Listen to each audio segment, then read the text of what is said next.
E aí, pessoal, tudo bem?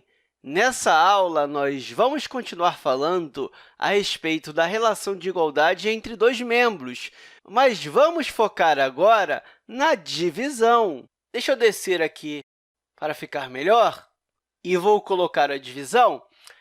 Por exemplo, se eu tenho aqui 30 dividido por 2, isso dá 15, não dá? Aí eu te pergunto, você consegue pensar em outros dois números que, divididos, vão dar 15 também? Pause o vídeo e tente pensar.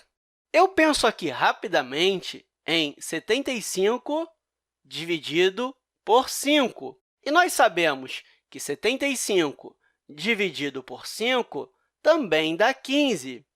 Ou seja, essas duas relações aqui, elas são iguais, elas são equivalentes, sendo que esse aqui é o primeiro membro e esse aqui é o segundo.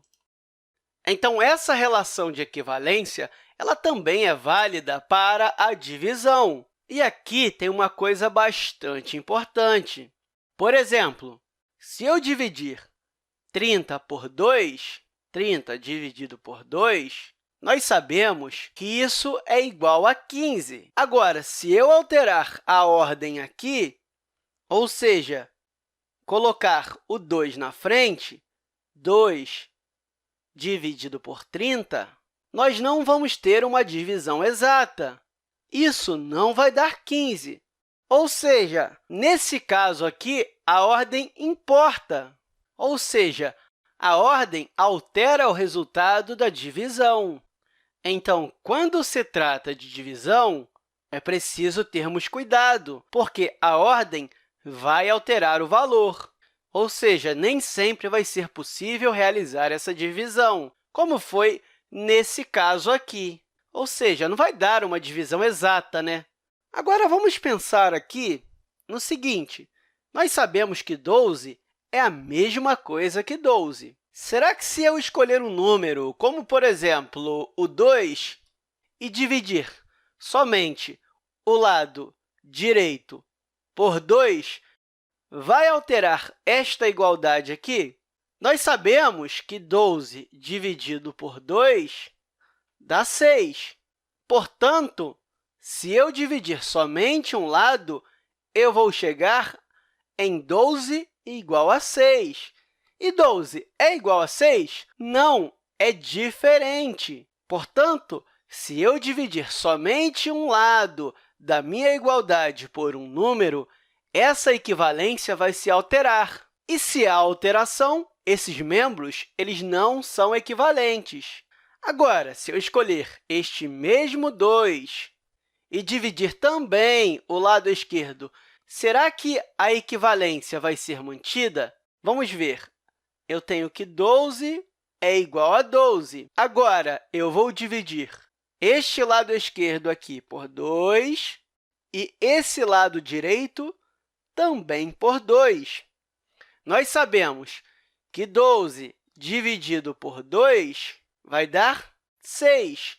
E aqui também que 12 dividido por 2 também dá 6. Ou seja, aqui vai ser igual. Portanto, a relação de equivalência foi mantida. Por isso, eu posso concluir que eu posso dividir ambos os membros da minha igualdade por um mesmo número, que essa relação de equivalência vai ser mantida. Mas tome cuidado! Lembra que nós não conseguimos realizar essa divisão aqui? Como nós estamos falando de divisão exata, nós não podemos dividir, por exemplo, o 12 por 5, ou seja, não podemos dividir 12 por 5, porque não vai dar uma divisão exata. Então, não é qualquer número que eu posso escolher. Além disso, tem uma coisa muito importante que você tem que prestar atenção. Também não é possível dividirmos o número pelo zero. Por exemplo, eu não posso fazer 12 dividido por zero, porque pare e pense, não faz muito sentido dividir alguma coisa por nada, né? Então, é importante você saber que não é possível dividir por zero. E isso aqui não vai ser válido. Eu posso até colocar isso aqui. Não é possível dividir por zero. Eu posso até pensar, por fim, em um último número aqui que vai dar certo. Por exemplo, nós sabemos aqui que 12 é igual a 12, e eu posso dividir tanto o primeiro membro quanto o segundo por 3. Então, 12 dividido por 3 dá 4. E aqui também, 12 dividido por 3 também dá 4. Portanto, a relação de equivalência foi mantida. O equilíbrio entre o primeiro membro e o segundo foi mantido. Então, pessoal, eu espero que isso tenha te ajudado. Até a próxima aula!